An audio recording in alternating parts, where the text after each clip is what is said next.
Hello दोस्तों, कैसे हो आप सभी। स्वागत है आपका आपके अपने YouTube channel Pawan Singh lectures में। और इस वीडियो में आज का हमारा टॉपिक है नदी तंत्र। और नदी तंत्र से संबंधित 3 वीडियो मैंने पहले अपलोड किए हैं, जिसमें मैंने अलकनंदा नदी तंत्र को और भागीरथी नदी तंत्र को तथा यमुना नदी तंत्र को बिल्कुल डिटेल से समझाया है। यदि आपने अभी तक वह वीडियो हमारे नहीं देखे हैं तो उनका लिंक आपको डिस्क्रिप्शन में मिल जाएगा और उन्हें अवश्य देखें। और आज का हमारा टॉपिक है काली नदी तंत्र। तो आइए शुरू करते हैं। काली नदी तंत्र। काली नदी, जो काली नदी है, इस नदी को ही शारदा नदी के नाम से भी जाना जाता है। और जो काली नदी है, काली नदी उत्तराखंड की सबसे लंबी नदी है। यदि आप पूछ जाओ उत्तराखंड की सबसे लंबी नदी कौन सी है, तो ये हो जाएगी काली नदी। और जो इसकी लंबाई है वह लगभग 252 किलोमीटर है। कितनी है? 252 किलोमीटर इसकी लंबाई है। और ये काली नदी है, ये भारत और नेपाल की सीमा पर बहती है। यदि आपसे पूछा जाए कि भारत और नेपाल के मध्य कौन सी नदी बॉर्डर तय करती है या सीमा पर बहती है, तो आपका आंसर हो जाएगा काली नदी। ये बिल्कुल बॉर्डर पर बहती है भारत और नेपाल के। इस नदी का उद्गम, इसी नदी की हम बात करते हैं तो लिपुलेख दर्रे के पास में एक स्थान है काला पानी। तो काला पानी नामक स्थान से निकलती है। और काला पानी ताल से लेकर टनकपुर तक जो इसकी कुल लंबाई है वह 252 किलोमीटर। कितनी है? 252 किलोमीटर है। ये थोड़ी सी टाइपिंग मिस्टेक है। और टनकपुर, जो चंपावत का टनकपुर है, उसी के पास में ब्रह्मदेव मंडी के बाद इसका नाम शारदा नदी पड़ जाता है। यदि आपसे पूछा जाए कि काली नदी का नाम किस स्थान से शारदा नदी पड़ता है, तो आपका आंसर हो जाएगा चंपावत का टनकपुर। या आपका आंसर हो जाएगा ब्रह्मदेव मंडी के बाद में इसी का नाम शारदा नदी पड़ता है। और जो शारदा नदी है, शारदा नदी 5 नदियों का संयुक्त नाम है। कितनी? 5 नदियों का, जिसके अंतर्गत काली नदी आती है, गौरी गंगा आती है, गोमती आती है, सरयू नदी और पूर्वी रामगंगा। ये सभी नदियां मिलकर शारदा नदी कहलाती है। इन्हीं का संयुक्त नाम शारदा कहलाता है। यदि हम पुराणों की बात करते हैं तो स्कंद पुराण में काली नदी को ही सायमा नदी के नाम से भी जाना जाता है। और इसके जल को पवित्र नहीं माना जाता है। यदि हम जल की बात करते हैं तो काली नदी के जल को पवित्र नहीं माना जाता है, इसलिए काली नदी को उत्तराखंड की अपवित्र नदी के नाम से भी जाना जाता है। यदि आप सभी पूछा उत्तराखंड की सबसे अपवित्र नदी कौन सी है, तो काली नदी हो जाएगी। कौन सी नदी हो जाएगी? काली नदी। अब हम मैप की सहायता से पढ़ते हैं।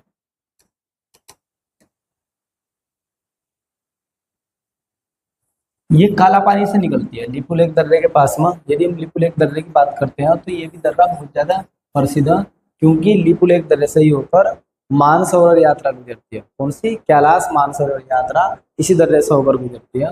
और इसी के पास में काला पानी नामक स्थान, और काला पानी से काली नदी निकलती है। काली नदी क्या होती है? निकलती है। और सबसे पहले कुठ्यांगटी, जो कुठ्यांगटी नदी है, ये गुंजी नामक स्थान पर काली नदी से क्या करती है? संगम करती है। यदि आपसे पूछा जाए कि काली नदी की सबसे प्रथम सहायक नदी कौन सी है, तो आ गई कुठ्यांगटी। और ये गोवन खाना हिमनद से निकलती है और गुंजी नामक स्थान पर काली नदी से क्या करती है? संगम करती है। फिर काली नदी आगे बढ़ती है और इसमें क्या होता है? पूर्वी धौली गंगा मिलती है। यदि हम पूर्वी धौली गंगा की बात करते हैं तो इसमें 2 नदी आगे मिलती है पीछे से। एक है लीसर नदी और दूसरी है दारमा नदी। और ये तेजांग नामक स्थान पर दोनों नदी क्या होती है? संगम करती है। एक बार फिर से लीसर नदी, दारमा नदी, ये दोनों गोवन खाना हिमनद से निकल कर आती है। और दोनों ही नदी तेजांग नामक, यानी कि छोटा कैलाश पर्वत जिसे हम कहते हैं, वहां पे दोनों संगम करती है। और इसी के बाद में तेजांग नामक पर्वत के बाद में यही दोनों मिलकर पूर्वी धौली गंगा क्या करते हैं? निर्माण करते हैं, यानी कि धौली गंगा के नाम से जानी जाती है। जो धौली गंगा है ये खेला नामक स्थान या तवा घाट पे क्या करती है? काली नदी से संगम करती है। फिर जो काली नदी है वे आगे बढ़ती है और पीछे से गौरी गंगा बिलन ग्लेशियर से निकलती है। यदि आपसे पूछा जाए गौरी गंगा का उद्गम स्थल क्या है, तो यह मिलन ग्लेशियर और मिलन ग्लेशियर से निकलती है। इसमें भी दो छोटी छोटी नदियाँ मिलती है, पीछे से आती है रालम नदी और गोरी। गोरी और रालम दोनों ही मिलकर ये गौरी गंगा कहलाती है। क्या कहलाती है? गौरी गंगा कहलाती है। और गौरी गंगा का जो मिलन है वो जोल जीवी नामक स्थान पर हो जाता है, काली नदी मिल जाती है। एक बार फिर से यदि आपसे पूछ जा कि जो गौरी गंगा वो किस स्थान पर काली नदी मिलती है, तो आपका आंसर हो जाएगा जो गौरी गंगा मिलन ग्लेशियर से निकलती है और जोल जीवी नामक स्थान पर काली नदी से क्या कर लेती है? संगम कर लेती है। फिर जो काली नदी है वो आगे बढ़ती है। आगे बढ़ने के बाद में पीछे से आती है बागेश्वर के सरमूल से। जो बागेश्वर है, बागेश्वर के सरमूल नामक स्थान से सरयू नदी आती है और पीछे से डेबरा सरिणी से, बागेश्वर के डेबरा सरिणी से गोमती नदी आती है। और गोमती नदी बागेश्वर में सरयू नदी में मिल जाती है। तो याद रखना जो गोमती नदी है वह सरयू नदी की सबसे प्रमुख सहायक नदी है। ये भी कई बार पूछ लेगा कि सरयू नदी की सबसे प्रमुख सहायक नदी कौन सी है, तो गोमती नदी है। और ये बागेश्वर में सरयू नदी में क्या जाती है? मिल जाती है। इसके बाद में सरयू नदी के नाम से आगे बढ़ती है। इससे सरयू नदी के नाम से आगे बढ़ती है और पीछे से नामिक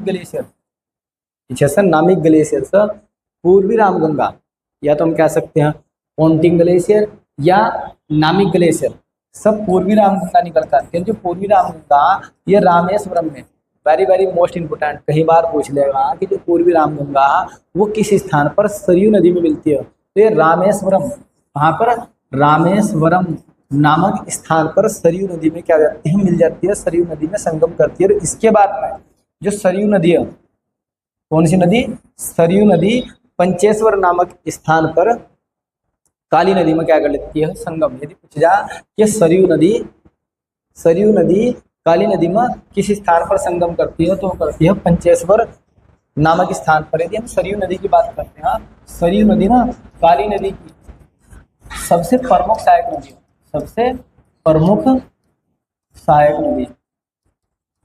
एक बार फिर से आप लोगों से पूछा जाएगा कि काली नदी की सबसे प्रमुख सहायक नदी कौन सी है, जो सर्वाधिक जल देती है। तो जो सरयू नदी है ना, ये काली नदी को सबसे अधिक जल देती है और इसकी प्रमुख सहायक नदी भी है। और जो सरयू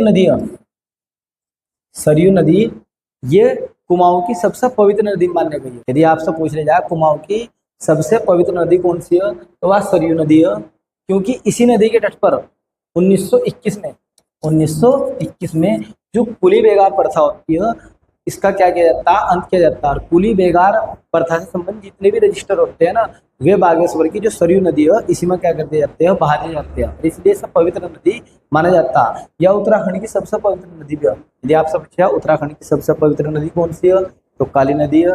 कुमाऊं की सबसे पवित्र नदी कौन सी है, तो काली नदी है। दोनों फैक्ट आपको याद रखने हैं।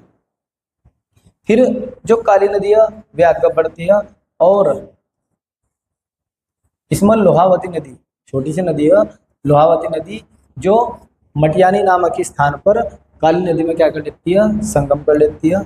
इसके बाद में थाली नामक स्थान से जो लदिया नदी है ये चलती है और चूका नामक स्थान पर ये काली नदी में क्या कर लेती है? संगम कर लेती है।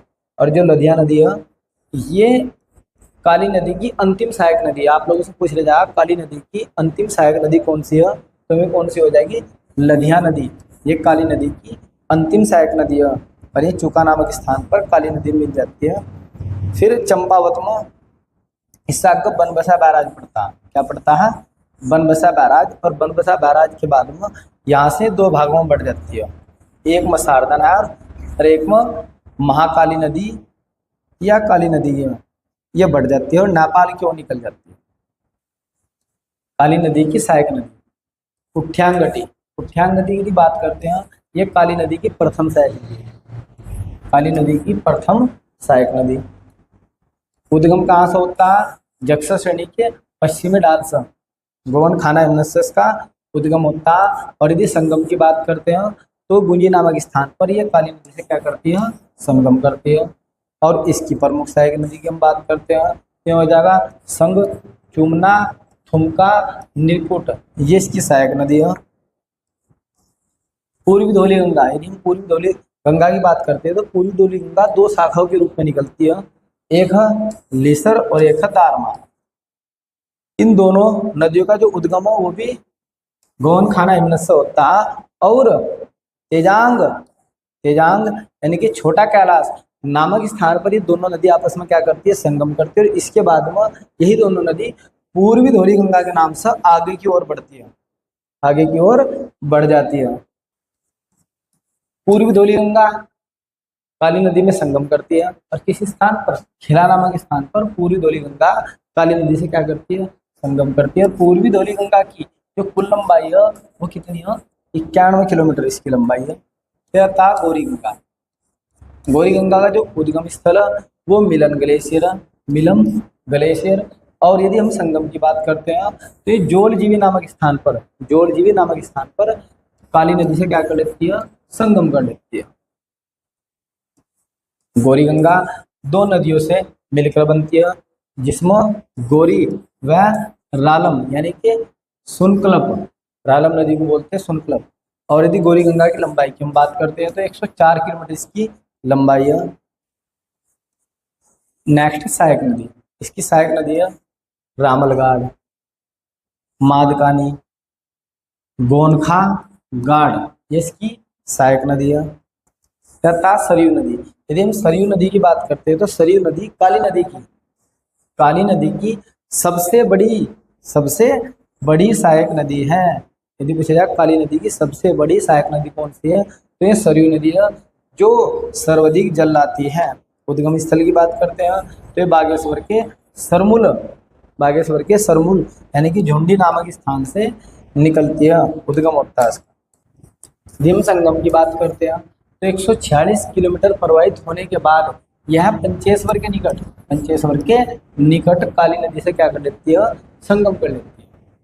सरयू नदी की सहायक नदियाँ, सरयू नदी की सबसे पहली सहायक नदी है गोमती नदी। गोमती नदी की उद्गम की बात करते हैं तो डेबरा सैनी बागेश्वर से निकलती है, और संगम की बात करते हैं तो बागेश्वर में ये सरयू नदी में क्या जाती है, मिल जाती है। पनार नदी का उद्गम कहाँ से होता है, अल्मोड़ा से होता है, अल्मोड़ा के दक्षिणी भाग से होता है। और यदि हम संगम की बात करते हैं तो कंकारी घाट में ये सरयू नदी में क्या जाती है, मिल जाती है। फिर पूर्वी रामगंगा ये सरयू नदी की सहायक नदी है, और ये पेंटिंग ग्लेशियर या नामिक ग्लेशियर से निकलती है। और यदि हम संगम की बात करते हैं तो रामेश्वर तीर्थ में ये सरयू नदी में क्या जाती है, मिल जाती है।